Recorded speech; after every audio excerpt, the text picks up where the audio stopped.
Life insurance corporation के IPO में विदेशी संस्थागत निवेशकों को 20% तक का निवेश करने की इजाजत देने के बारे में सोच रही है। देश का सबसे बड़ा आईपीओ बताए जा रहे एलआईसी के इश्यू में एफआईआई के निवेश को लेकर ये जानकारी एक सरकारी सूत्र ने दी है। सरकार एलआईसी में अपनी हिस्सेदारी बेचकर 90,000 करोड़ रुपए तक की रकम जुटा सकती है। एफआईआई को प्राइवेट इंश्योरेंस कंपनियों में 74% तक निवेश की इजाजत। मौजूदा नियमों के मुताबिक विदेशी संस्थागत निवेशकों को प्राइवेट इंश्योरेंस कंपनियों में 74% तक निवेश करने की इजाजत है। एफआईआई इसके अलावा सरकारी बैंकों में 20% तक का निवेश कर सकते हैं, लेकिन उन्हें एलआईसी के शेयर्स में पैसा लगाने की इजाजत नहीं है। पेंशन फंड्स, बीमा कंपनियों और एमएफ के लिए निवेश करने का मौका।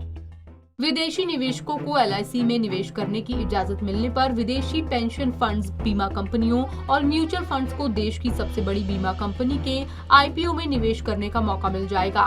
सरकार एलआईसी को मार्च 2022 में खत्म होने वाले वित्त वर्ष में लिस्ट कराना चाहती है। मर्चेंट बैंकों को लगभग 10 करोड़ रुपए की मिल सकती है फीस। सरकार ने एलआईसी का लिस्टिंग प्रोसेस शुरू करने के लिए पिछले महीने 10 मर्चेंट बैंक चुने थे। एलआईसी के इशू से मर्चेंट बैंकों को लगभग 10 करोड़ रुपए यानी कि 13.6 लाख डॉलर की फीस मिलेगी। ये रकम पहले आई कुछ सरकारी कंपनियों के आईपीओ के लिए मांगी गई टोकन फीस से ज्यादा, लेकिन प्राइवेट कंपनियों की लिस्टिंग के लिए मिलने वाली फीस से बहुत कम है। जोमेटो को लिस्टिंग के लिए देनी पड़ी थी 3.1 करोड़ डॉलर की फीस। डिलॉजिक ने फूड डिलीवरी स्टार्टअप जोमेटो की मिसाल देते हुए बताया कि इसी साल हुई इसकी लिस्टिंग के लिए 3.1 करोड़ डॉलर की फीस ली गई थी।